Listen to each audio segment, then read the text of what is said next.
तैयार हो जाइए बाजार के एक और एक्शन पैक हफ्ते के लिए, जहां नतियों का दमदार एक्शन दिखेगा। खबरों के दम पर भारतीय बाजारों में रहेगा उतार चढ़ाव और इसके साथ ही साथ ग्लोबल मार्केट से भी बड़ा एक्शन आता हुआ दिख रहा है। तो आइए करते हैं शुरुआत शेयर बाजार लाइव की। स्वागत है आप सबका, नमस्कार। मैं हूं अनिल सिंघवी। नमस्कार, मैं हूं दीपांशु भंडारी। आज स्टूडियो में तो नहीं है अनिल जी हमारे साथ, बट शो में सारी की सारी स्ट्रैटेजी, आज का पूरा एक्शन, इस हफ्ते का पूरा एक्शन और कहां पर बाजार को रखनी है नजर, ये सब बात करेंगे। Sir good morning, out of location कैसे हाल है सर?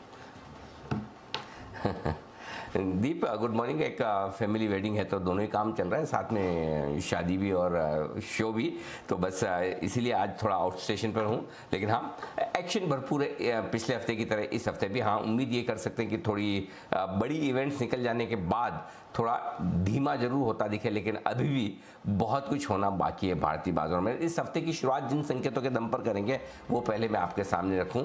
अमेरिका में अच्छी खबरें आती हुई दिखी और अच्छी खबरों का असर बाजार पर थोड़ा सा बुरा होता हुआ दिखा। 125 अंक डाउ गिराए, 200 अंक करीबन नैस्डैक गिराए, और वजह है कि अमेरिका में नौकरियां जमकर बढ़ी हैं। तो आपसे सोचेंगे कि नौकरियां बढ़ने का असर नेगेटिव कैसे, वही हम आपको विस्तार से समझाएंगे। और इन्हीं के दम पर डॉलर इंडेक्स 103 के ऊपर आया, जो 101 के नीचे हुआ करता था। अमेरिका में बॉन्ड यील्ड्स भी बढ़कर आती हुई दिखी हैं, तो ये भी एक दूसरा एक्शन है। अदानी मामले पर सरकार और रेगुलेटर्स के लेवल पर हलचल है। रेटिंग एजेंसीज अपने एक्शन लेती हुई दिख रही है। तो अभी भी सुर्खियों में और खबरों में अदानी ग्रुप बंद हुआ नहीं है। इस हफ्ते अदानी ग्रुप के शेयरों के नतीजे भी आने वाले हैं, लेकिन जो नतीजे आए हैं वीकेंड पर वो दमदार नजर आ रहे हैं। चाहे वो आईटीसी, एसबीआई समेत ज़्यादातर रिजल्ट्स दमदार आते हुए दिखे हैं, और उनके दम पर भारतीय बाजार आज अपनी एक्शन को और आगे बढ़ाते हुए नजर आएंगे। तो ये सारे ट्रिगर्स हैं जिनके दम पर आज की शुरुआत करेंगे हम, इस हफ्ते की शुरुआत करेंगे हम। जी दीप। बिल्कुल, तो ट्रिगर्स तो भरपूर हैं बाजार के लिए, और बात भी काफ़ी सारी चीज़ों की करनी है सर। पिछले हफ्ते का एक्शन भी थोड़ा समझना है और इस हफ्ते की भी बात करनी है। बट थोड़ा एसजीएक्स निफ्टी इस समय रिकवर होकर एकदम फ्लैट आते हुए दिख रहा है। हमारे बाजारों की बात करें सर, क्योंकि पिछले हफ्ते थोड़ा ग्लोबल एक्शन कम था, बजट और अदानी ग्रुप पर हमारा ज़्यादा फोकस बना हुआ था। बट अमेरिका में हमने देखा सर, फ्राइडे को थोड़ी मुनाफा वसूली हुई, और ये जो जॉब्स डेटा आया है, अब लोगों को समझ में नहीं आ रहा कि इसे अच्छा माने या बुरा। तो एक बार थोड़ा ग्लोबल से करते शुरुआत, फिर हमारी भी बात करेंगे। कैसे समझे सर इन संकेतों को? ग्लोबल ठीक है दीप, कहीं कोई समस्या नहीं है, और वैसे भी अमेरिकी बाजार मजबूती के ट्रेंड में है ही। नेस्डेक की लीडरशिप बरकरार है, डाउ मजबूत है। नेस्डेक में हल्की फुल्की कमजोरी जो होनी थी वो इसी दम पर होनी थी कि कुछ कंपनियों के नतीजे जो कमजोर आए थे उसके दम पर उन्हें गिरना था। वो हमें पहले से ही पता था, गुरुवार को ही, शुक्रवार को ही, जब हम ट्रेडिंग सेशन अपना आगे बढ़ा रहे थे। और उसके बाद जो अमेरिका में नौकरियों के आंकड़े आए वो बड़े दमदार आए। आई डोंट नो, इन आंकड़े में जितना बड़ा गैप है वो थोड़ा आश्चर्य होता है, क्योंकि 1,87,000 नई नौकरियां जुड़ेगी, उनके सामने 5,17,000 नई नौकरियां जुड़ती हुई दिखी, यानी कि उम्मीद से कहीं ज्यादा। कायदे से देखा जाए तो ये तो एक खुशी की बात है कि नौकरियां बहुत ज़्यादा मिल आ रही हैं, तो फिर चिंता की क्या बात, इकोनॉमी मजबूत रहेगी। लेकिन अमेरिकी बाजारों में एक हल्के फुल्के करेक्शन की जो जरूरत थी, वो करेक्शन आपको इसी खबर के दम पर आता दिखा। इस खबर का मतलब ये था कि अगर नौकरियां अभी भी इतनी ज़्यादा मजबूत है, इकोनॉमी मजबूत है, तो फिर फेड महंगाई को काबू में लाने के लिए, जो हम सोच रहे हैं कि अब 0.5% से ज़्यादा ब्याज दरें और बढ़ाने की जगह खत्म हो चुकी है, उसमें थोड़ी और गुंजाइश हो सकती है शायद। इसके चलते अमेरिका में जो बॉन्ड यील्ड्स हैं वो 3.5% पर फिर आए हैं, बढ़कर आए हैं थोड़ा सा। डॉलर इंडेक्स 101 के नीचे जो आ गया था वो 103 तक वापस आया। लेकिन इसे प्योरली अमेरिकी बाजारों का गिरना, डॉलर इंडेक्स और बॉन्ड यील्ड का बढ़ना है, इसे प्योरली तकनीकी करेक्शन के तौर पर देखना चाहिए। क्योंकि एक तरफा तेजी इक्विटी मार्केट्स में हुई है, गिरावट के लिए, एक करेक्शन के लिए कोई कारण चाहिए। एक तरफा गिरावट बॉन्ड यील्ड्स में हुई है, डॉलर इंडेक्स में हुई है, वहां पर एक बढ़ने के लिए या एक हल्का बाउंस देने के लिए, रिकवरी के लिए, करेक्शन देने के लिए कोई कारण चाहिए। तो वो कारण आपको अमेरिका के जॉब डेटा से मिला है। तो मुझे नहीं लगता कि अमेरिकी बाजारों में कोई खास बड़ी समस्या वाली बात है। ट्रेंड पॉजिटिव साइड पर है, हर रोज बढ़ेंगे नहीं, हर रोज घटेंगे नहीं, इतना मानकर चल सकते हैं। और डाउ फ्यूचर्स भी आप देखें तो स्टेबल है, कोई खास दिक्कत नहीं, 60-65 पॉइंट नीचे है दीप। लेकिन एक बड़ा ट्रिगर है अमेरिकी बाजारों से हमारे लिए जो हमें भूलना नहीं चाहिए, और वो है आपके लिए कच्चे तेल का। पिछले हफ्ते हम इसी कच्चे तेल को $87 के आसपास देख रहे थे, वहां से लगभग 9-10% की कमजोरी कच्चे तेल में होना अपने आप में एक बड़ा पॉजिटिव संकेत है आपके लिए, क्योंकि अब $80 के आसपास कच्चा तेल आता हुआ दिख रहा है और कच्चा तेल का तेजी से घटना हमारे लिए सीधे तौर पर काफ़ी अच्छा है। और आप देखिए आज खबरें आई भी है, विंडफॉल टैक्स सरकार ने बहुत तेजी से बढ़ाया है। क्यों बढ़ाया है? जाहिर सी बात है कि जो कच्चा तेल आपका $75 के आसपास था वो भागते भागते $85-87 पहुंच गया और अब वापस से $87 से $80 आना, ये बड़ी रिलीफ की बात है। तो आई थिंक मैं ग्लोबल मार्केट से दो संकेत पढ़ रहा हूँ, एक कहीं कोई समस्या नहीं, दो कच्चे तेल का घटना हमारे लिए अच्छा। जीती तो हमारे लिए तो कोई समस्या नहीं, कच्चे तेल का घटना भी एक अच्छी बात ही माना जाएगा। थोड़ा रुपए पर देखते हैं क्या इम्पैक्ट आता है। बट सर ऑफ कोर्स पिछले हफ्ते जहां पर हमारे बाजार ज्यादा रिएक्ट कर रहे थे, हालांकि जैसा आपने थर्सडे और फिर फ्राइडे के एक्शन में कहा कि अब रिएक्शन कम हो गया है, एक बार अदानी ग्रुप की भी बात कर लें। अभी भी वो टेंशन जारी रहेगी क्योंकि ओवर द वीकेंड फिर से बहुत सारी खबरें आई हैं, एसएनपी का थोड़ा नेगेटिव आउटलुक भी निकल कर आया है, या फिर अब बाजार इसे और ज्यादा इग्नोर करेगा?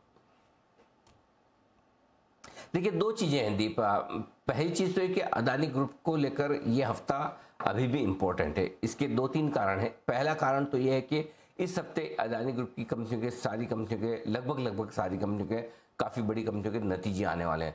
तो नतीजों के लिहाज से वो देखना इंटरेस्टिंग होगा। नतीजों के साथ अगर मैनेजमेंट की कमेंट्री किसी तरह की आती है तो वो दूसरी चीज़ होगी। अब जो कुछ भी पिछले हफ्ते हुआ, जो कुछ भी अदानी ग्रुप को लेकर खबरें आई है, आगे क्या हो सकता है? दो चीज़ें होंगी। पहली चीज़ है कि क्या खबरों का फ्लो बंद हो जाएगा? तो मेरा जवाब है ना। कुछ ना कुछ खबरें आपको आती हुई दिखेगी। जैसे आपने वीकेंड पर भी देखा कि वित्त मंत्री ने कहा कि सरकार और रेगुलेटर्स नज़र बनाए हुए हैं। सेबी ने कहा शेयरों में जो भारी उतार चढ़ाव तो क्या उतार जो हो रहा है उस पर उनकी नज़र है। एसएनपी की तरफ से फिर से रेटिंग एजेंसीज की तरफ से वहाँ पर डाउनग्रेड्स आते हुए दिखे। तो ये खबरें कुछ ना कुछ आपको चलती रहेगी, जिसके चलते स्टॉक्स वॉलेटाइल रहेंगे। इस वक्त आपके लिए अदानी ग्रुप के शेयरों के स्टॉक का डायरेक्शन क्या हो सकता है, इसका अंदाजा लगाने के बजाय आपको अंदाजा ये लगाना चाहिए कि क्या आप इतनी वॉलेटिलिटी उतार चढ़ाव बर्दाश्त करने के लिए तैयार हैं। और वो दोनों ही तरफ होगा, न सिर्फ शॉर्ट साइड पर बल्कि लॉन्ग साइड पर भी। तो दोनों ही तरफ रिस्क अभी भी है। खबरें कभी भी किसी भी वक्त आ सकती है और ज़्यादातर खबरें वो नेगेटिव साइड पर है। फर्क सिर्फ इतना है दीप कि पिछले हफ्ते की तरह खबरों पर शार्प रिएक्शन शायद अब आपको ना आता दिखे, थोड़ा रिएक्शन ठंडा होता दिखेगा, क्योंकि अब आमतौर पर लोग मानकर चल रहे हैं कि इस ग्रुप को लेकर बुरी खबरें आती रहेगी। और जब बुरी खबरें आती रहेगी तो फिर आपको एक्सपेक्टेशन के मुताबिक खबरें बुरी भी आए तब भी आपका स्टॉक का रिएक्शन कम होता है। काफ़ी लोग मुझे वीकेंड पर भी और लगातार जहां भी मैं पब्लिक गैदरिंग में होता हूं एक ही सवाल पूछते हैं, क्या अब अदानी ग्रुप के शेयर ले लेने चाहिए, बहुत गिर गए हैं। ये बेसिकली इन शेयरों में अब उन्हीं लोगों को निवेश करना चाहिए। निवेश का तो मतलब बेसिकली उन्हीं लोगों को ट्रेड करना चाहिए जो हाई रिस्क लेने की ताकत रखते हैं। अदरवाइज कब किस वक्त आपको कोई और खराब खबर सुनने को मिलेगी, किस वक्त। सी प्रॉब्लम क्या है, क्या समझिए कहीं कोई ऐसी खबर आ गई आपको ओवरनाइट की, एक बड़ी जांच वाला मामला है, कहीं कोई ऐसी खबर आएगी कि एक बड़ा डाउनग्रेड हुआ है, कहीं कोई और इंक्वायरी की खबर आ गई और स्टॉक 5% नीचे खुले, तो क्या आपकी ताकत है उतना नुकसान बर्दाश्त करने की, या 10% नीचे खुले। और जिन लोगों को ये लगता है कि कभी ये स्टॉक 5 या 10% तो कभी खुलेंगे नहीं, नीचे नहीं, आपने 3 दिन तक अदानी एंटरप्राइजेस को 30-35% नीचे देख लिया, और वो भी तब जबकि एक दिन पहले अगर आपका एफपीओ 3,000 रुपए के ऊपर के दाम में भरे, लोग आकर पैसा लगाए और 2 दिन बाद वही शेयर आपको 1,000 रुपए से नीचे मिले और किसी को लेना नहीं, तो आप समझ सकते हैं कि क्या कुछ चल रहा है। और ऐसे में बेहतर ये होगा कि आप इन शेयरों से दूर रहें। काफ़ी लोग ये भी पूछ रहे हैं कि जो हमारे पास शेयर हैं उनका क्या करना चाहिए, रखें, बेच दें। तो ऐसे में आपके लिए दो चीज़ें हैं। अगर आप नुकसान में हैं तो आपके लिए एक कॉल लेना बहुत ही मुश्किल है, क्योंकि अगर आप इतना गिरने के बाद बेचें, कल को रिकवरी हो जाए तो आपको ये लगेगा अरे ये तो हमने बेचा और बढ़ गया। लेकिन आप मुनाफे में हैं तो फिर आपको दूसरा सवाल अपने आप से पूछना है, और वो ये कि क्या मुझे और रिस्क लेनी चाहिए, क्या इस तरह के स्टॉक मेरे पोर्टफोलियो में होने चाहिए, और क्या अगर 20-25% और घट गया तो मेरी ताकत है।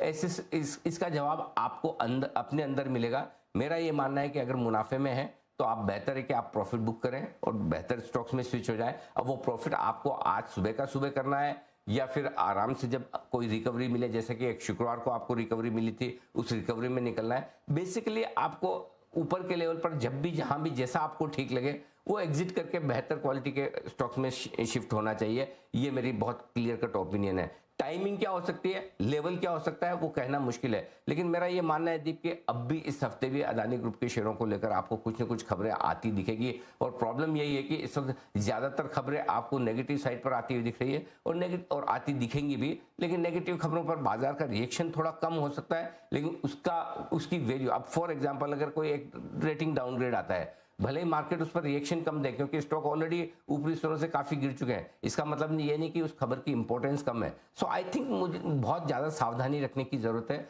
और काफी लोग जो सिर्फ ये सोचते हैं कि बहुत गिर गया है, बहुत अच्छा हो जाएगा, ले लेंगे फटाफट पैसा बन जाएगा, उस माइंडसेट से थोड़ा सा आपको बाहर निकलना पड़ेगा। क्योंकि आपको पता है आप 3,000 में शेयर ले सकते हैं, 1,000 में लेने की हिम्मत होगी नहीं, आप फंसेंगे, लेंगे तो ऊपर में ही होगा, नीचे में आपसे लिया नहीं जाएगा। इसलिए सावधानी रखें। बाजार में हजारों स्टॉक और हैं, बेहतर हैं ट्रेड करने के लिए, क्यों आपको इतना रिस्क वाला ट्रेड लेना है, ये ध्यान में रखिए। जी दीप।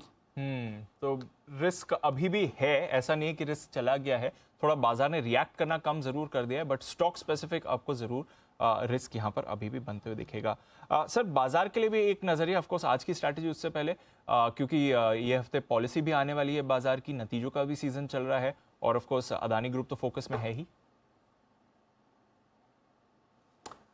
इसमें कोई डाउट ही नहीं है, नतीजों के लिहाज से बहुत ही एक्शन वाला हफ्ता यह भी रहेगा। और यही वीकेंड पर ढेर सारे नंबर्स आए हैं दीप, और नंबर्स में भी काफ़ी इंटरेस्टिंग ट्रेंड्स निकल कर आ रहे हैं, चाहे वो बैंक्स के देखें, एफएमसीजी कंपनियों के लिहाज से देखें। इसके अलावा ग्लोबल मार्केट्स का एक्शन है ही भरपूर।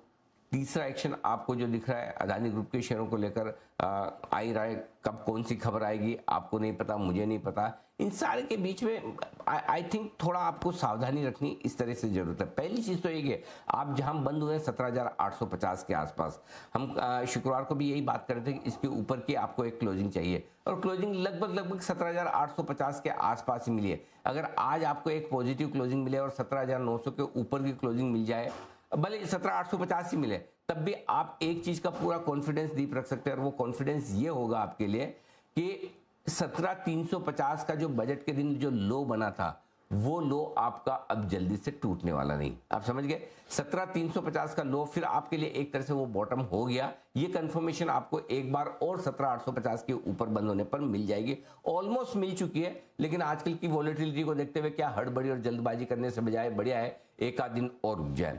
मेरा ट्रेंड अभी भी नेगेटिव चल रहा है। आप सोचेंगे कि मैं ट्रेंड को नेगेटिव से न्यूट्रल कब करूंगा। मैं आज इस डेटा को स्टडी करूंगा कि क्या 17,850 के ऊपर ही आज एक और क्लोजिंग मिल जाने के बाद ट्रेंड न्यूट्रल से, नेगेटिव से न्यूट्रल हो जाना चाहिए, या फिर मैं 18,125 के ऊपर की क्लोजिंग देखना चाहता हूं। इस डेटा को लेकर मैं बहुत श्योर नहीं हूं, इसलिए मैं 18,125 अगला लेवल है क्लोजिंग के लिहाज से जिस पर मेरी नजर है। ये Nifty so I think deep एक तो ये हो गया। दूसरा, बैंक निफ्टी के लिए भी जो बजट के दिन के आसपास आपके लोज बने थे 39,500 के, वहां से आप लगभग 2,000 पॉइंट ऊपर हैं। सो आई थिंक अब आज अगर 41,650, आपको याद होगा हम आखिरी बाधा 41,650 की बात कर रहे थे शुक्रवार को भी, 41,550 के आसपास पहुंचे, 41,500 पर हम बंद हुए। आज 41,650 के ऊपर आप जैसे ही बंद होते हैं, वो बंद होने के बाद आपको ये समझ में आ जाएगा कि शॉर्ट टर्म बैंक निफ्टी का भी जो बॉटम बना है बजट के दिन, वो आपका बॉटम टूटने वाला है नहीं। तो ये दो चीजों पर अगर आप फोकस करेंगे तो आपका काम हो जाएगा। तो आज एक 17,850 के ऊपर की क्लोजिंग, प्रिफरेबली 17,900, 41,650 के ऊपर की क्लोजिंग बैंक निफ्टी में, और 42,000 के ऊपर की मिल जाए तो कहना ही क्या है। ये दो चीजें आपको अब ऊपर की तरफ ध्यान में रखनी है। जी दीप। ओके, तो चलिए, इंपॉर्टेंट लेवल्स भी सामने हैं और इंपॉर्टेंट ट्रिगर्स और खबरों पर जहां पर रिएक्शन आ सकता है, ये भी अनिल जी ने बता दिया। तो चलिए सर, आज की स्ट्रैटेजी भी बताते हैं, क्या कह रहे संकेत फिर? ग्लोबल संकेत आपके लिए न्यूट्रल साइड पर रखे, मुझे कोई खास नेगेटिव दिखता नहीं है, और मैंने दोनों ही पकड़े हैं, नेगेटिव और पॉजिटिव। हालांकि डाउ फ्यूचर्स बहुत सपोर्ट नहीं कर रहे, लेकिन आजकल 50-100 पॉइंट से ज्यादा फर्क पड़ता भी नहीं दीप, क्योंकि आपने देखा है डाउ फ्यूचर्स और डाउ का एक्चुअल एक्शन दोनों में आजकल तालमेल धीमे धीमे कम होता हुआ दिख रहा है। इसलिए ग्लोबल है मेरे लिए न्यूट्रल। एफआईज के संकेत भी न्यूट्रल है, नेगेटिव नहीं। ये इंटरेस्टिंग है, जिसकी हम विस्तार से आगे बातचीत भी करेंगे। डीआईज, घरेलू फंड के संकेत पॉजिटिव साइड पर हैं। वायदा कारोबार के संकेत ये थोड़े से दीप न्यूट्रल से हल्के नेगेटिव साइड पर है। पुट कॉल रेशियो जो बढ़कर आया है, जिसका हम आगे से जिक्र करेंगे। सेंटिमेंट न्यूट्रल है, ट्रेंड अभी भी मेरे लिए नेगेटिव है। एक अच्छी क्लोजिंग आज और चाहिए, उसके बाद हम ट्रेंड को न्यूट्रल करेंगे। निफ्टी 17,650 17,725 पहला आपका सपोर्ट जोन है आज के लिए, इस पर फोकस करिए। इसके नीचे जाने के चांसेस कम है, लेकिन आजकल कम ही बोलना है, नहीं जाएगा ऐसा बोलना ठीक नहीं है, क्योंकि कब कौन सी क्या खबर आए पता नहीं। इसके ठीक नीचे 17,500 17,600 स्ट्रॉन्ग सपोर्ट का काम करेगा। ऊपर 17,975 18,050 इस रेंज में पहुंचकर हम देखेंगे कि आगे कितनी ताकत बची है। 17,975 के आसपास का हाई आपने बैंक बजट के दिन भी बनाया है, लगभग उसके आसपास आपको रुकावट मिलेगी। पार करके निकले तो 18,100 18,200 आपके लिए स्ट्रॉन्ग सेल जोन निकल कर आता है, जहां पहुंचना अभी थोड़ा वक्त लगेगा, तुरंत नहीं पहुंचने वाले हैं। बैंक निफ्टी 40,825 41,000 ये आपके लिए पहला सपोर्ट जोन है दिन के लिए, और इसके ठीक नीचे 40,525 40,700 स्ट्रॉन्ग बाय जोन मानकर चल सकते हैं। फ्रेश कमजोरी 40,500 के नीचे अब बनेगी वापस से, जो 100,000 पॉइंट यहां से आपके लिए नीचे है। ऊपर कितना जा सकते हैं? 41,950 42,075 ये पहली रुकावट की रेंज है, जहां तक जाने की कोशिश बैंक निफ्टी कर सकता है।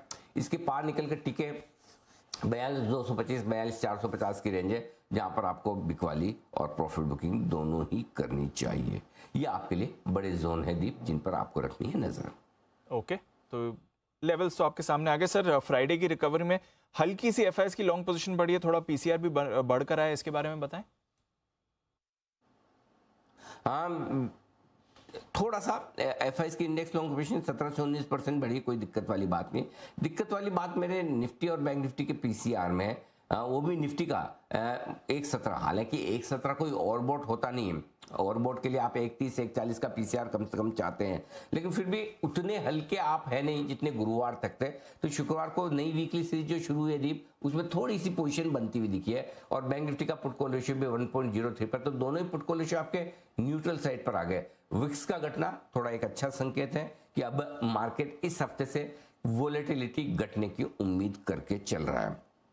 आइए स्टॉप लॉसेस दे दूं। निफ्टी में इंट्राडे छोटा स्टॉप लॉस दिया है मैंने 17,700 का। अब आप देखिए, वैसे तो शुक्रवार का लो निफ्टी पर 17,584 का है, और पिछले दिन के लो से पहले कोई स्टॉप लॉस आपके लिए बनता नहीं है, लेकिन उतनी रिस्क हमें रखनी भी नहीं है। 17,700 पर भी हमारी 150 पॉइंट की रिस्क होती है, तो 17,700 काफी है स्टॉप लॉस। क्लोजिंग बेसिस पर हम अब भी स्टॉप लॉस 17,600 का ही मेंटेन करेंगे, ये आपके लिए स्टॉप लॉस है। बैंक निफ्टी इंट्राडे का स्टॉप लॉस 41,000 का रखा है, वैसे दूर आता था 40,600, उतना दूर रखने का मतलब नहीं है, लेकिन क्लोजिंग बेसिस पे 40,300 अब भी काफी दूर है। तो दिक्कत एक ही है दीप, निफ्टी और बैंक निफ्टी में आज के लिए स्टॉप लॉस आपको क्लोजिंग बेसिस पे दूर मिल रहे हैं। अगर एक अच्छी क्लोजिंग आज मिल जाती है तो ये स्टॉप लॉसेस हम थोड़ा ऊपर की तरफ शिफ्ट कल से कर लेंगे। अब आइए शॉर्ट साइड पर, एक ही स्टॉप लॉस है आपके लिए शॉर्ट साइड पर, इंट्राडे में 18,000, क्लोजिंग 17,900। आज 17,850 पे आप बंद हुए, अगर 17,900 बंद हो जाते हैं तो आपको एक बार के लिए शॉर्ट पोजीशन काट लेनी चाहिए। अगर 18,000 के ऊपर बंद हो जाए तो कहना ही क्या। बैंक निफ्टी जो बजट के दिन का हाई था 42,025, इसके ऊपर पार करके टिकते निकलते हैं तो 42,050 ये आपका क्लोजिंग इंट्राडे स्टॉप लॉस होगा। और क्लोजिंग बेसिस पे हम 41,650 की बात कर रहे थे, शुक्रवार को 41,500 की क्लोजिंग मिली। अगर आज 150 पॉइंट ऊपर बंद होते हैं 41,650 के ऊपर, तो आपको अपनी शॉर्ट पोजीशन बैंक निफ्टी में भी खत्म कर लेनी चाहिए। जी ओके, तो ये है आपके लिए मौजूदा स्टॉप पोजीशन, सारे स्टॉप लॉसेस लेवल्स को जरूर ध्यान में रखना है। नई पोजीशंस आज कैसे बनेगी सर? खरीदना है निफ्टी 17,700 के स्टॉप लॉस के साथ। टारगेट आपके जो बनेंगे दीप वो 17,875 17,975 दो टारगेट हैं, दोनों मैंने बड़े टारगेट ही दिए। 18,000 18,025 दो मीडियम टारगेट, 18,050 18,100 फाइनल टारगेट के लिए करनी है खरीदारी। जो लोग शॉर्ट करना चाहते हैं, बजट के दिन का हाई है 17,972 का, उसके आसपास से 17,950 से मूड बनाना शुरू करें। 17,975 18,100 परफेक्ट रेंज है, और मैं आपको फिर से कहना चाहता हूँ अगर इस रेंज में आए तो किसी के इन्विटेशन का इंतजार किए बगैर वहां पर आप शॉर्ट भी जरूर करें, करना ही चाहिए। वहां पर शॉर्ट करने का भी मौका बनेगा 18,000 के आसपास से 18,100 तक। स्टॉप लॉस 18,200 को बनेगा। टारगेट जो होंगे आपके लिए 17,900 17,850 दो छोटे टारगेट, 17,800 17,750 और 17,700 तक के टारगेट के लिए करनी है आपको निफ्टी में बिकवाली भी। अब आइए बैंक निफ्टी, खरीदना है 41,000 का स्टॉप लॉस है, उससे पहले कोई ढंग का स्टॉप लॉस मिल नहीं रहा। बाद में हम इसको थोड़ा मूव ऊपर की तरफ करेंगे। फिलहाल 41,000 का रखें। 41,650 और 950 दो छोटे टारगेट है। 42,025 और 42,075 दो मीडियम टारगेट है। 42,175, 300, 375 और 42,450 ये सारे टारगेट हैं जहां पर आपको ध्यान में रखकर खरीदारी करनी है। अब आइए बेचने की राय। 42,500 के ऊपर निकलना बैंक निफ्टी के लिए जल्दबाजी में दिखता नहीं है, इसलिए 42,500 के जितना नजदीक पहुंचे वहां पर आप मूड माहौल देखकर शॉर्ट पोजीशन बनाने का मन भी ले सकते हैं। 42,175, 42,375 ये रेंज है जहां पर आप शॉर्ट इनिशिएट करें। स्टॉप लॉस 42,500 का रख लें। टारगेट जो बनेंगे दीप वो 42,025, 41,875 दो छोटे टारगेट है। 41,650, 41,550 और 41,503 मीडियम टारगेट है। 41,425, 275 और 41,150 तक के फाइनल टारगेट के लिए आपको बिकवाली भी करनी है। ये है आपके लिए दोनों ही ट्रेड। ओके तो सामने आगे सारे के सारे आपके लिए ट्रेंड और आज के पूरे लेवल्स और स्ट्रैटेजी भी। बैन लिस्ट अंबुजा बैन से बाहर आ गया है, सिर्फ अदानी पोर्ट्स अब आपको बैन में बना रहेगा। ये आपके लिए अपडेट आ रहा है। अनिल जी थोड़ा डेटा की भी बात कर ली जाए। जहां तक फंड एक्शन का सवाल है, फ्राइडे की रिकवरी में लगा एफआईएस की तरफ से कैश में खरीदारी होगी, वो तो नहीं हुई, बट इंडेक्स और स्टॉक फ्यूचर्स में अच्छी खरीदारी रही है सर। और दीप इसलिए मैंने एफआईएस के डेटा को न्यूट्रल साइड पर रखा है। हालांकि कैश मार्केट के डेटा को हम तवज्जो ज़्यादा देते हैं, वजन ज़्यादा देते हैं, लेकिन फिर भी जिस तरह के मूड माहौल में 932 करोड़ की बिकवाली का आंकड़ा है वो काफ़ी छोटा कहा जाएगा। सामने 1,041 करोड़ के स्टॉक फ्यूचर्स बेचे हैं, तो आप कह सकते हैं नेट नेट स्टॉक्स में 100 करोड़ की खरीदारी है, लेकिन सामने 2350 करोड़ के आसपास के इंडेक्स फ्यूचर्स खरीदे हैं और उसमें भी ओपन इंटरेस्ट घटकर आया है। मजे की बात देखिए, स्टॉक और इंडेक्स फ्यूचर्स दोनों में ओपन इंटरेस्ट घटकर आया है। इसका मतलब है कि एफआईएस थोड़ी शॉर्ट कवरिंग करते हुए दिख रहे हैं। कहीं कहीं अदानी ग्रुप के शेयरों की वजह से जो मूड माहौल खराब हुआ है, उसके बाद से अब फोकस इंडेक्स पर और एक्स अदानी करते हुए नजर आ रहे हैं। और दीप शुक्रवार को भी हम यही बात कर रहे थे और अब एक बार हमारे दर्शकों को ये फिर से समझना बहुत जरूरी है। जहां एक्सीडेंट हुए, जहां नुकसान हुआ है, जहां घाटा हुआ है, जहां स्टॉक जोर से गिरे हैं अदानी ग्रुप के, उनसे हटकर आपको बाजार में देखने की जरूरत है। देखिए दो तरह के इन्वेस्टर है, एक वो हैं जिनके पास अदानी ग्रुप के शेयर है, उनकी अपनी समस्याएं हैं, किसी के किस भाव के लिए, किसके किस भाव के लिए, वो अपना जो उनकी स्ट्रेस है वो रहेगी और वो जल्दी खत्म होने वाली नहीं है। लेकिन बाकी बाजार के लिए क्या, बाकी बाजार को एक्स अदानी होकर होना पड़ेगा। और एक तरह से मैं ये कहूँ कि अगर आपके पास अदानी शेयर नहीं है और दूसरे शेयर हैं, तो एक तरह से आपके लिए कुछ हद तक थोड़ा इसलिए भी एक अच्छा मौका बन सकता है कि जाहिर सी बात है कि अगर कोई फंड्स हैं, कोई एफआईज है और वो अब ये स्टॉक को नहीं ऑन करना चाहते हैं, नहीं रखना चाहते हैं या फ्रेश पैसा डालना चाहते हैं, तो इनमें नहीं आकर जो खाली इंडेक्स बेस्ड फंड है उनको छोड़ दो, बाकी दूसरे फंड स्टॉक्स में पैसा आने के चांसेस बढ़ेंगे। सो आई थिंक अगर आपके पास दूसरे क्वालिटी स्टॉक्स है, कोई एसबीआई है, कोई आईटीसी, कोई एलएनटी है या कोई टीसीएस है, तो मुझे नहीं लगता कि आपको कोई डरने घबराने की बहुत जरूरत है। तो आपको बाजार को दो टुकड़ों में देखना शुरू कर देना चाहिए, अगर अब तक नहीं किया पिछले हफ्ते तो। और वो दो टुकड़े यही होंगे कि आपको अदानी ग्रुप से हटकर मार्केट को देखना होगा। सो अदानी ग्रुप एक अलग प्रॉब्लम में है, बैंक्स थोड़ा उससे उबर कर रिकवर करने की कोशिश कर रहे हैं, लेकिन बैंक्स के लिए रिस्क अभी भी रहेगी, कभी भी ये वोलेटाइल हो सकते हैं। अदानी प्लस बैंक को हटाकर बाकी मार्केट में कोई खास समस्या मुझे दिखती नहीं, कोई दिक्कत वाली बात नहीं, और बाकी मार्केट पूरा का पूरा आपको ग्लोबल संकेतों के दम पर और अपने नतीजों के दम पर ट्रेड करता हुआ दिखेगा। ये आपके लिए हो गया फ्लोज के लिहाज से। अब वायदा कारोबार के डेटा के लिहाज से डेटा थोड़े कम है दीप। ऊपर 18,000 के आसपास हल्की फुल्की रुकावट है, नीचे 17,600 के आसपास स्ट्रॉन्ग सपोर्ट है, और जो डेटा बैंक निफ्टी में है वो बहुत ही छोटे नहीं के बराबर। जी चलिए, तो ये रही आज की पूरी स्ट्रैटेजी और सारे लेवल्स, डेटा कहां पर रखनी है नजर। बट स्टॉक्स इसकी भी करनी है चर्चा। आइए पहले तो बिगुल अनिल जी के लिए स्टॉक ऑफ द डे।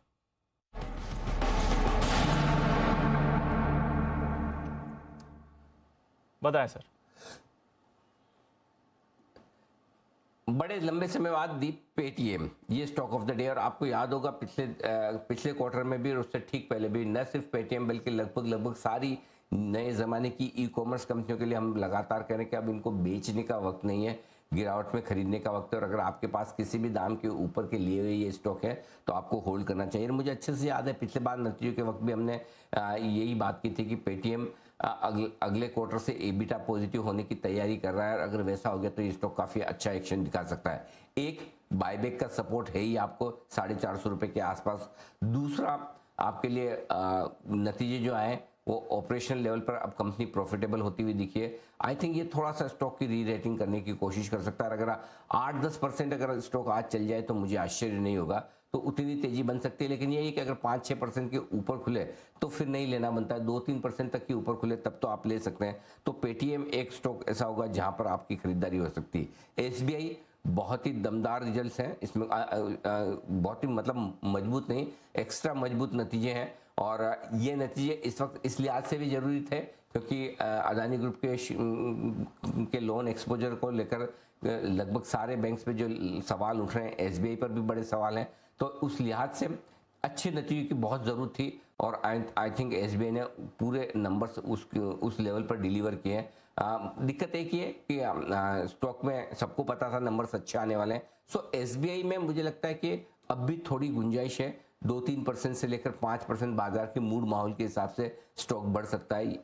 मेरे ख्याल से 580-85 से गिरना शुरू किया था, इवेंचुअली स्टॉक उस लेवल की तरफ हफ्ते 2 हफ्ते में वापस जाने की कोशिश कर सकता है। आज के लिए 3 से 5% की तेजी बन सकती है, लेकिन ऊपरी लेवल पर आपको प्रॉफिट भी बुक करना चाहिए क्योंकि शुक्रवार को 3% ऑलरेडी बढ़ चुका है। आईटीसी बहुत ही गजब के नंबर्स आए। सिगरेट वॉल्यूम ग्रोथ जो आई है वो इतनी कमाल की है और मतलब डबल डिजिट से में भी अच्छी खासी 14-15% के आसपास की सिगरेट वॉल्यूम ग्रोथ किसी भी लिहाज से कम नहीं होती। तो आई थिंक आईटीसी वो पुरानी ग्लोरी की तरफ बढ़ रहा है। मुझे लगता है 400 रुपये के आसपास पहुंचने की कोशिश आईटीसी भी करेगा। पिछले 2-3 दिनों में बढ़ा है, लेकिन आप देखिए बजट के दिन आईटीसी ने 325 का लो बनाया था और वो लो तब बना था जब लोगों को लगा कि बड़ा टैक्स बढ़ रहा है आईटीसी के ऊपर, और जब क्लैरिफिकेशन आया कि वो टैक्स की बढ़त बेहद मामूली है, उसके बाद जो आईटीसी ने रिकवरी दिखाई, गजब की दिखाई। मुझे लगता है आईटीसी 400 रुपये के 395-400 तक जाने की कोशिश आईटीसी कर सकता है। एमएनएम फाइनेंस के भी नंबर्स बहुत ही दमदार है, चेंज ऑफ मैनेजमेंट भी है। दीप, मुझे लगता है ये स्टॉक भी आज कमाल कर सकता है और अगर बहुत गैप से न खुले तो यहाँ पर भी खरीदारी की एक चांस लेनी चाहिए। दिक्कत एक ही है स्टॉक ऑफ द डे में दीप की नतीजों के दम पर या खबरों के दम पर थोड़े गैप से ज़्यादा खुल जाते हैं। मेरे बताने के लिए पीछे पर्पज़ ये है कि अगर बड़ा गैप न मिले तो आपके लिए मौका खरीदारी का बनेगा ही बनेगा। कमज़ोर रिजल्ट जो हैं वो जेके सीमेंट के हैं। सीमेंट कंपनियों के नतीजे उतने दमदार आ नहीं रहे। एसीसी अंबुजा इस हफ्ते अपने नतीजे पेश करेंगे, देखते हैं। अल्ट्राटेक के नतीजे मिले जुले थे। सो 2 से 3% की गिरावट मिनिमम आप जेके सीमेंट में मानकर चल सकते हैं। जी दीप। तो जेके सीमेंट ने रिएक्ट किया निराश, but SBI, MNM finance, ITC and of course Paytm, यहां पर आपको अच्छा रिएक्शन एक्सपेक्ट करना चाहिए। तो चलिए, ये है आपके लिए स्टॉक्स के नतीजे। बहुत सारे काउंटर्स और हैं, इन नतीजों के बारे में थोड़ी डिटेल्स भी जानी जाए, बाकी खबरें का भी जायजा लेते हैं। हमारे साथ वरुण, अरमान, नुपुर और साथ ही आशीष है तैयार। वरुण, मॉर्निंग। पहले तो ट्रिगर से करते हैं शुरुआत, बताएं क्या है इसके ट्रिगर। मॉर्निंग दीप। तो काफ़ी सारे नतीजे आज भी आने वाले हैं, जिसमें निफ्टी में अगर आप देखेंगे तो टाटा स्टील के नतीजे आएंगे, एफएनओ में एलआईसी हाउसिंग फाइनेंस और मुथूट फाइनेंस के आने वाले हैं नंबर्स। कैश में तो लिस्ट काफ़ी लंबी है, यहाँ पे आप नजर रखिएगा। वी मार्ट रिटेल के आने वाले हैं, केपीआर मिल के आने वाले हैं, एक्शन कंस्ट्रक्शन, टीसीपीएल पैकेजिंग, तो लंबी लिस्ट है जहाँ पे आपको नजर रखनी है। इसके अलावा एमपीसी की बैठक आज से शुरू हो चुकी है, तो यहाँ पे नजर रखिएगा। D6 सिस्टम हाल ही की लिस्टेड कंपनी है। एंकर का जो 50% लॉक इन होता है 90 डेज का, वो खुल चुका है, तो देखते हैं किस तरह का इम्पैक्ट देखने मिलता है। प्रधानमंत्री मोदी आज कर्नाटका के दौरे पे हैं। यहाँ पे इंडियन एनर्जी वीक 2023 जो है बेंगलुरु में 11:30 बजे देश के नाम HAL का हेलीकॉप्टर फैक्ट्री जो है तुमाकुरु, उसको ये डेडिकेट करेंगे। 3:30 बजे ये होने वाला है, तो यहाँ पे भी नजर रखेगा। प्राइस बैंड फिर बदल गया है अडानी ग्रीन का, अब 10% से कम करके 5% कर दिया है।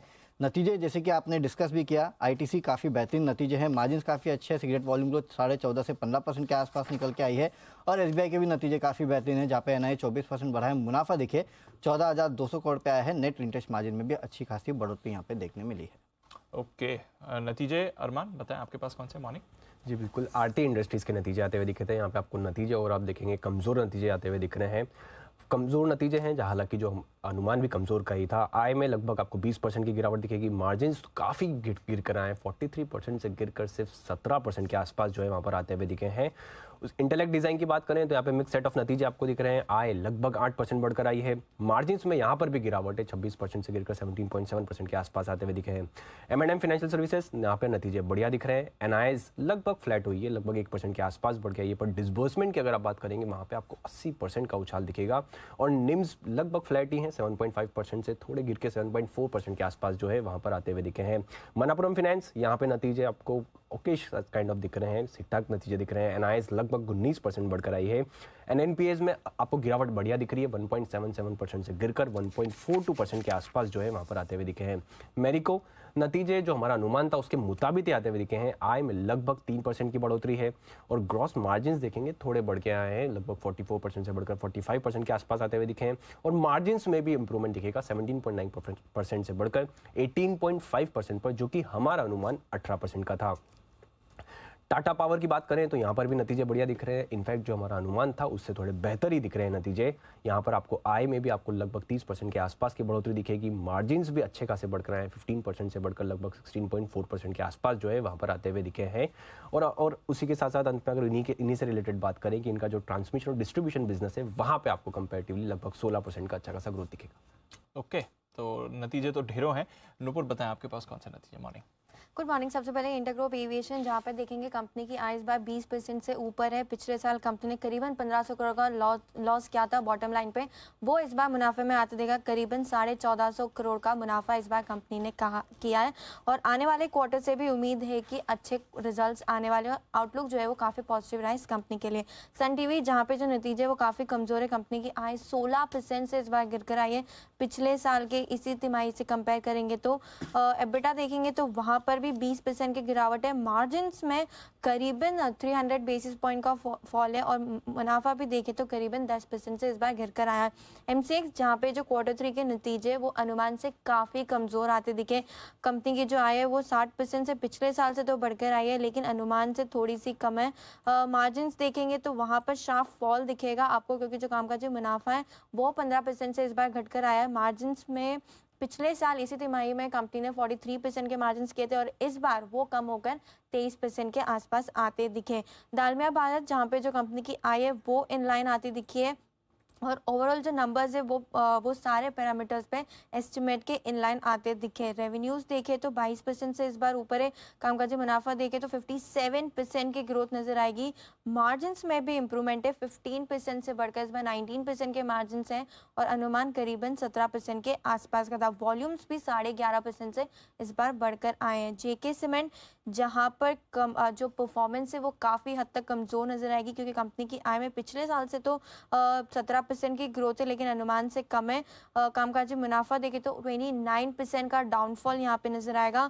मार्जिन्स में करीबन 800 पॉइंट्स का डिक्लाइन है, 19% से घटकर इस बार 11.5% के मार्जिन है, क्योंकि पावर एंड फ्यूल कॉस्ट ऐसे परसेंटेज ऑफ रेवेन्यूज देखें तो वहाँ पे काफ़ी ज़्यादा जंप है, 22% से बढ़कर इस बार 28% के आसपास आते दिखिए। कैश के रिजल्ट्स में JK टायर, जहाँ पे जो परफॉर्मेंस है वो काफ़ी बढ़िया है। कंपनी की आय 17.5% से इस बार बढ़कर है। मार्जिन्स में 100 बेसिस पॉइंट का इंप्रूवमेंट है, 8% से बढ़कर 9% के आसपास आते दिखे हैं। इंजीनियर्स इंडिया, जहाँ पे जो नतीजे वो काफ़ी मिले जुले नजर आएंगे, क्योंकि कंपनी की आय में करीबन 22% की ग्रोथ है, लेकिन जो कामकाजी मुनाफा है वहाँ पे 25% का फॉल है। अकॉर्डिंगली मार्जिन और प्रॉफिट में भी इम्पैक्ट है। हालांकि कंपनी को एक नया ऑर्डर भी मिला है, तो ये स्टॉक भी फोकस में रहेगा।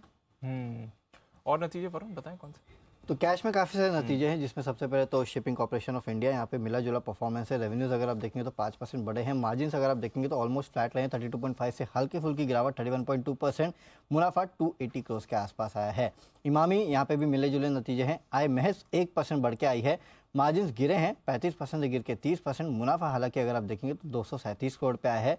4 रुपये प्रति शेयर के डिविडेंड का ऐलान कंपनी ने किया है। डिविडेंड भुगतान पे 13 फरवरी जो है वो रिकॉर्ड डेट तय की गई है। KRBL, नतीजे अच्छे हैं।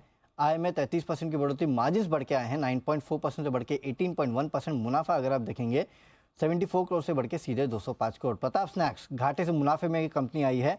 7.5 करोड़ की घाटे के मुकाबले कंपनी ने करीब 5 करोड़ 42 लाख का मुनाफा किया है। आय में 10.5% की बढ़ोतरी, मार्जिन 4.7% से बढ़ के 5.5%। FL इंडिया, नतीजे अच्छे हैं। आय में 6% की बढ़ोतरी, मार्जिन बढ़ के आए हैं 16.1% से बढ़ के 17.7%। मुनाफा अगर आप देखेंगे तो यहाँ 17% की बढ़ोतरी है। एपेक्स फ्रोजन फूड, थोड़े नतीजे कमज़ोर है। आय ऑलमोस्ट फ्लैट रही है, लेकिन मार्जिन देखिए 6.5% से गिर के सीधे 1.1% पे आए हैं और मुनाफा अगर आप देखेंगे तो वहाँ पे भी 8% के आसपास की गिरावट देखने मिली है। फिनोलेक्स इंडस्ट्रीज आय में 12% की बढ़ोतरी, लेकिन मार्जिन गिरे हैं 24% से गिर के सीधे 8.2%, मुनाफा 55% गिरा है। और आखिरी में क्वेस्ट कॉर्प मिक्स परफॉर्मेंस है, आय में 21% की बढ़ोतरी, मार्जिन लेकिन गिर के आए हैं, करीब आधा से 0.25% गिरे हैं और मुनाफा 3.5% के आसपास गिरा है इस कंपनी का। ओके, तो ढेरों नतीजे। अरमान, कुछ और नतीजे भी बचे? जी बिल्कुल। प्राज इंडस्ट्रीज, वहाँ पर अगर आप नतीजे देखेंगे तो ओवरऑल आपको मिक्स सेट ऑफ नतीजे दिख रहे हैं। आय लगभग 55% बढ़कर आई है, पर और अगर आप देखेंगे ओवरऑल जो मार्जिन्स हैं, मार्जिन्स में भी आपको अगर आप देखेंगे बढ़कर आए हैं, पर हालांकि कामकाजी मुनाफे की बात करेंगे तो वहाँ पर भी अच्छा है। तो ओवरऑल यूँ अगर देखा जाए तो नतीजे आपको बढ़िया ही दिख रहे हैं। पेटीएम आय लगभग 42% के आसपास बढ़कर आई है और कामकाजी मुनाफे की बात करें वो 790 करोड़ से घटकर 330 करोड़ के आसपास जो है वहाँ पर आते हुए दिखा है कामकाजी घाटा। एमी ऑर्गेनिक्स नतीजे आपको ओवरऑल आपको ठीक मिक्स सेटअप दिख रहे हैं। आय लगभग 8% बढ़कर आई है, पर मार्जिन देखेंगे तो 21% से गिरकर 20.2% के आसपास जो है आते हुए दिखे हैं। खबरों में वोडाफोन आइडिया पर आपको ध्यान रखना होगा, जिसमें कंपनी सरकार के स्पेक्ट्रम की किस्तें और एजीआर से संबंधित जो ब्याज के बदले अब शेयर अलॉट किए जाएंगे और लगभग अगर आप देखेंगे 1613 करोड़ के शेयर्स 10 रुपए के भाव पर जो है इशू किए जाएंगे। Reliance, ONGC, Oil India, MRPL, Chennai petro, इन सब पर ध्यान रखना है क्योंकि जो विंडफॉल टैक्स में जबरदस्त बढ़ोतरी की गई है। कच्चे तेल पर विंडफॉल टैक्स लगभग जो है 1900 प्रति टन से बढ़ाकर लगभग 5050 जो है प्रति टन कर दिया है। एटीएफ पर भी विंडफॉल टैक्स 3.5 प्रति लीटर से बढ़ाकर 6 रुपए प्रति लीटर कर दिया है। और डिजिटल पर अगर अतिरिक्त एक्सपोर्ट ड्यूटी की बात करेंगे तो वहां पर भी 5 से बढ़ाकर वो 7.5 हो गई है। और अंत में अगर आप आईडीएफसी फर्स्ट बैंक पर ध्यान रखिए क्योंकि subsidiary IDFC financial holding company को प्रेफरेंशियल बेसिस पर शेयर जारी करेगी और 58.18 के भाव पर लगभग 37.8 करोड़ जो शेयर्स हैं वो जारी करने की मंजूरी दी। ओके, ढेरों खबरें हैं। I think final set of खबरें नुपुर बताएं। बिल्कुल, फाइनल सेट ऑफ खबरें अदानी ग्रुप के साथ स्टार्ट करती हूँ। अदानी पोर्ट्स, जहाँ पे एसएनपी ने रेटिंग में बदलाव किया, अदानी पोर्ट्स और अदानी इलेक्ट्रिसिटी को नेगेटिव आउटलुक रेटिंग दी है, तो ये स्टॉक्स आज फोकस में रहने वापस से। अदानी एंटरप्राइजेस, जहाँ पे कानूनी प्रावधानों के तहत सरकारी अदानी ग्रुप के पिछले फाइनेंशियल अकाउंटेंट की इंस्पेक्शन करवा सकती है, तो ये स्टॉक भी आज फोकस में रहने वाला है। पिरामल फार्मा, जहाँ 8 तारीख को कंपनी की बोर्ड बैठक है, जहाँ पर इक्विटीज और राइट्स इशू के बेसिस पे कंपनी फंड जुटा सकती है, तो ये स्टॉक भी आज फोकस में रहेगा। बजाज फिनसर्व, जहाँ पे 9 महीने का FY23 का डेटा आते दिखा, जहाँ पे बजाज एयरलाइंस में जो नॉन यूनिट लिंक्ड पॉलिसी है जिसका प्रीमियम 5 लाख से ज़्यादा है, उनका APE में शेयर लगभग 8% के आसपास है। तो बजट में जो अनाउंसमेंट आया था उसके बाद कंपनी की तरफ से क्लैरिफिकेशन आते दिखा है। नैटको फार्मा, जहाँ US FDA ने विशाखापट्टनम फॉर्मुलेशन फैसिलिटी में रेगुलेटरी इंस्पेक्शन पूरा किया। 30 जनवरी से इसे शुरू किया गया था और 3 फरवरी को इसे खत्म किया गया। और यहाँ पे देखेंगे तो 2 आपत्तियां जारी की है US FDA ने। DCB बैंक, जहाँ पे DSP इन्वेस्टमेंट मैनेजर को RBI से DCB बैंक में 10% हिस्सा खरीदने के लिए अब मंजूरी मिल गई, तो पॉजिटिव न्यूज आते दिखिए, तो ये स्टॉक भी आज फोकस में रहेगा। और फंड एक्शन देखे तो बर्ड डील, जहाँ पे आरती फार्म लैब्स जो लास्ट वीक लिस्ट हुई थी, वहाँ पे JP मॉर्गन फंड्स ने करीबन 7.5 लाख शेयर्स बेचे 255 के भाव पर। ओके, सारी खबरें और नतीजा आपके सामने। अब ब्रोकरेज रिपोर्ट्स भी जान लेते हैं। FIR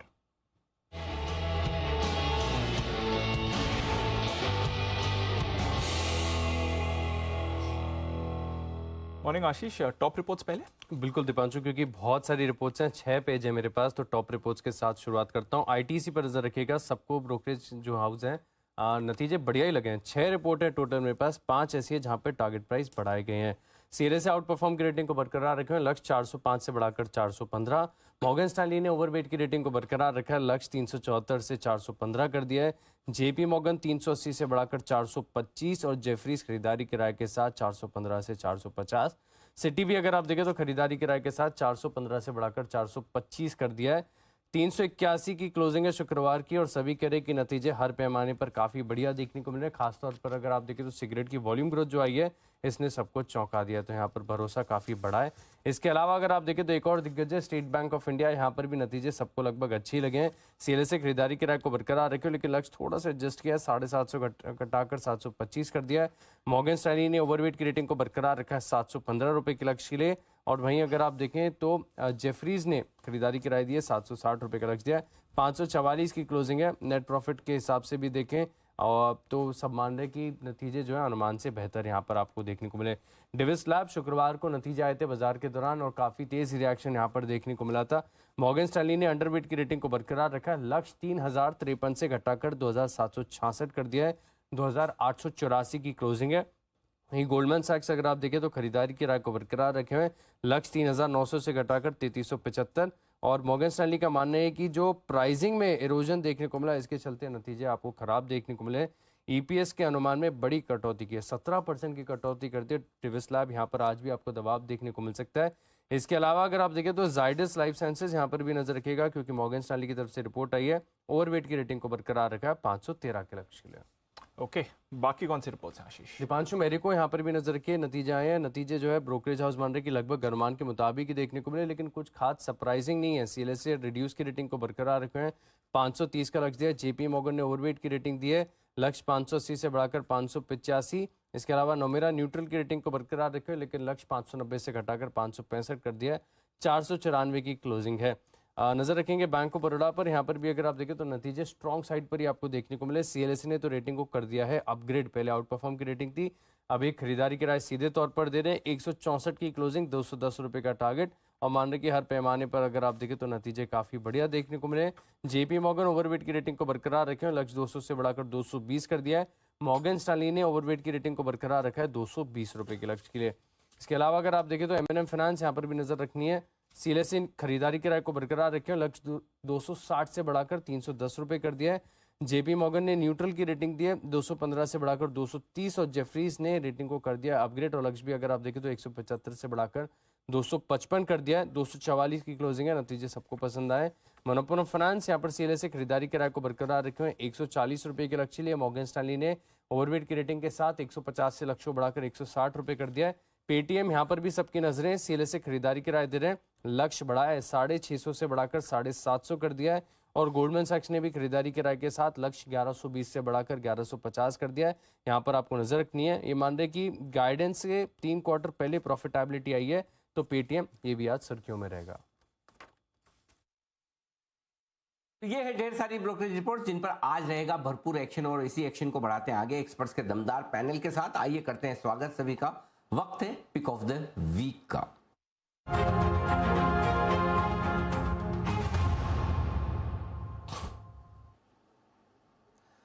बंसल जी सुप्रभात, शुरुआत करें, बताएं सर इस हफ्ते का आपका पसंदीदा share.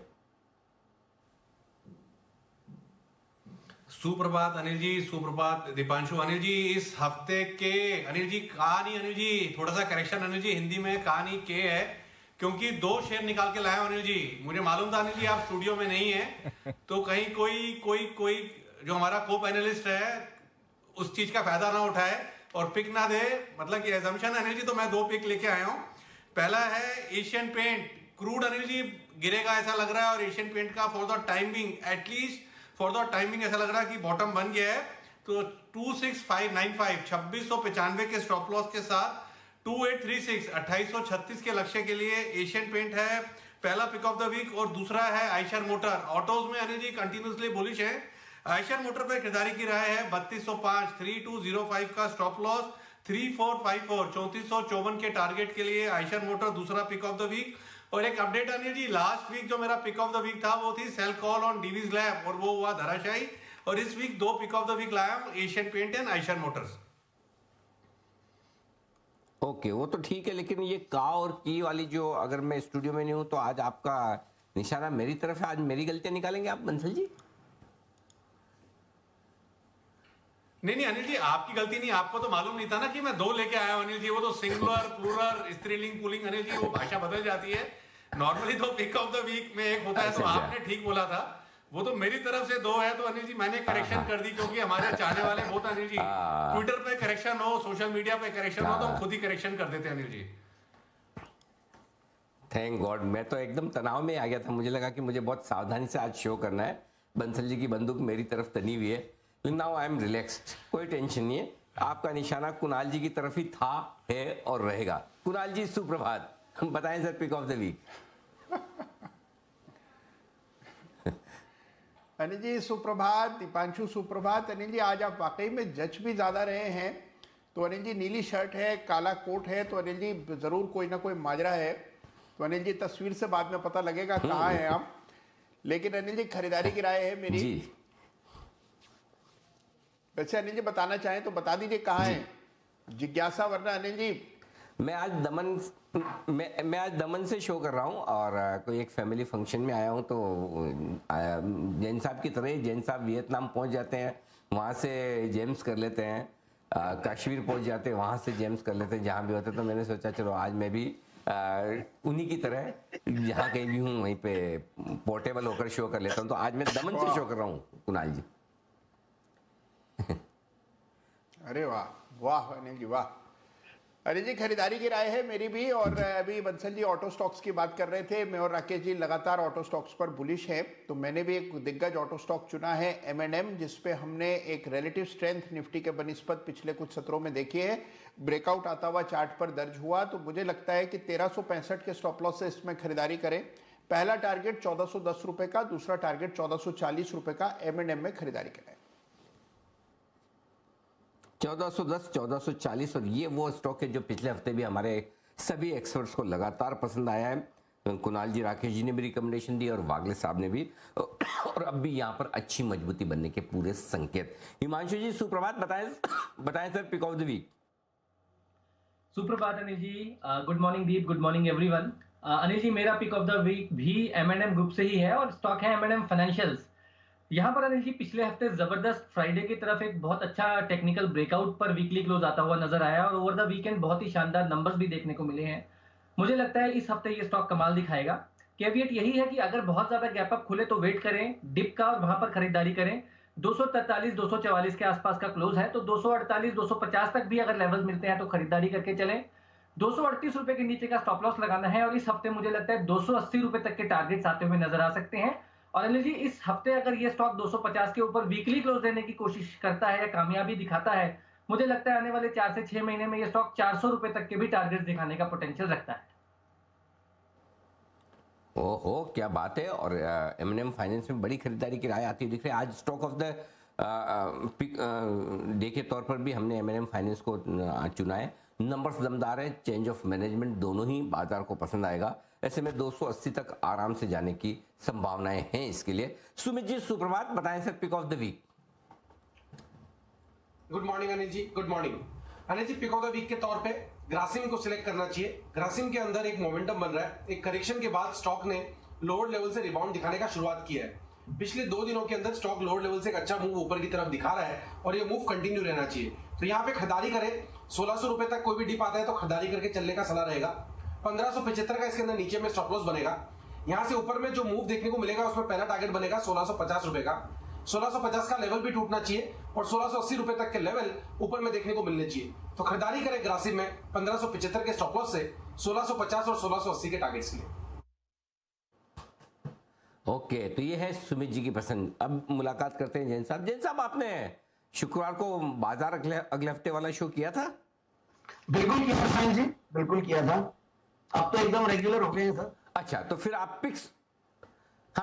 Pics of the week, ढेर सारी पिक्स बताइए, क्योंकि शुक्रवार को जो आप करते हो तो आप सोमवार सुबह बताते ही हैं। अगर नहीं किया होता तो फिर मैं आपको पिक ऑफ द वीक पूछता। तो मेरा सवाल फिर बंसल जी की तरफ से वो प्लूरल से सिंगुलर, वो का की वाले में अटक न जाए, बताएं sir. First of all Anil ji thank you so much. जो आपने आज कमेंट्स दिए, मैं कि वियतनाम से भी कर रहा था और कहीं भी जा रहा हूँ, शादियों में जा रहा हूँ तो भी करता हूँ, तो मैं उसको कॉम्प्लीमेंट के हिसाब से लेता हूँ। और फर्स्ट ऑफ ऑल आपको भी बहुत मतलब बड़ी बात है कि आप एक शादी में, और मुझे पता है कि आप कोई भी शादी में रहते हो तो किस तरीके का इंपॉर्टेंस, या हर आदमी आपकी प्रेजेंस को हर फंक्शन में चाहेगा। तो आप शायद वहां के ब्रेकफास्ट में भी नहीं होंगे, जहां पे भी गए होंगे तो आपको सब मिस कर रहे होंगे, बट फिर भी आप शो कर रहे हैं और ओवरऑल डेडिकेशन दिखाता है। और मेरे अपने चैनल में और अपने पैनल में और भी कई लोगों ने ऐसा एग्जाम्पल दिया, ऐसा नहीं है शादियों में जा रहे हैं मगर बीच में शो कर रहे हैं, तो सब लोग कर रहे हैं। बिकॉज देखिए शादियां भी चलती रहेगी, सब कुछ चलेगा, but show must go on. मेरा तो ये मानना है अनिल जी, तो मैं तो हमें तो बट एनीवेज फ्राइडे वीकेंड वाली जो मैं पिक्स दिया था उसमें ने HDFC बैंक मतलब HDFC बैंक और HDFC ट्विंस, ये दोनों बहुत बेहतरीन क्लोज हुए थे और बढ़िया लग रहे हैं अभी भी। और एस्ट्रल लिमिटेड अगेन एक बेहतरीन क्वालिटी कंपनी जिसको मैं बहुत नीचे के लेवल से पहले से रेकमेंड करता हूं, उसको मैंने पोजिशनल पिक के तौर पे दिया है। और क्रेडिट रेटिंग एजेंसीज इनकी और अहमियत बढ़ेगी अब, और मुझे लगता है कि क्रेडिट रेटिंग एजेंसीज में इकरा ये लॉन्ग टर्म पिक के तौर पे दिया था। तो अब वापस से आ जाते हैं, ये तो होगी मेरी फ्राइडे वीकेंड वाली जो स्टॉक्स थे उनको मैंने रिपीट किया। और अगर अब मैं इस वीक के लिए अब जो नई पिक्स लाया हूं उसमें अगेन इकरा का ही एक पियर है क्रिसिल, जो कि मार्केट लीडर है। इकरा आउट परफॉर्म किया था, क्रिसिल थोड़ा अंडर परफॉर्म कर रहा था, बट अब लगता है कि क्रिसिल ने भी अच्छा बेस बनाया।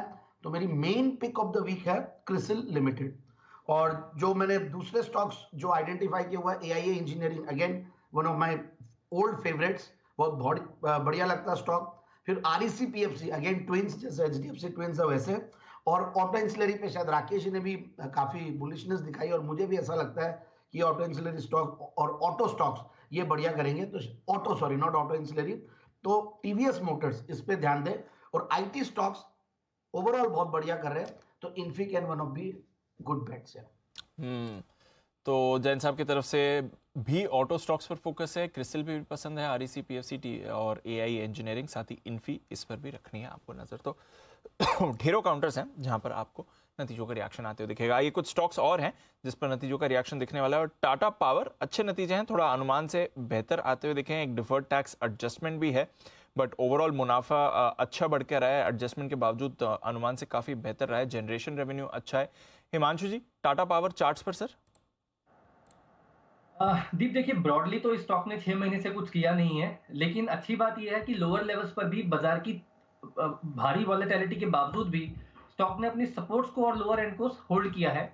मेरा ऐसा मानना है कि ऑल इन ऑल 200-195 जब तक स्टॉक नहीं तोड़ता, गिरावट पर खरीदारी करके चलना चाहिए। और जिस तरह की स्टेबिलिटी और वॉलेटिलिटी स्टॉक में कम होती हुई नजर आई है, मुझे लगता है इवेंचुअली इसमें एक अपसाइड देखने को मिल सकती है। तो यहाँ पर जिनके पास पोजीशन है होल्ड करें, खरीदारी भी इन लेवल्स पे की जा सकती है। पोजिशनली 195 का स्टॉप लॉस लगाएं। अपसाइड में पहला लेवल जो वॉच आउट करने के लिए रहेगा वो रहेगा लगभग 215 और 220 रुपए का।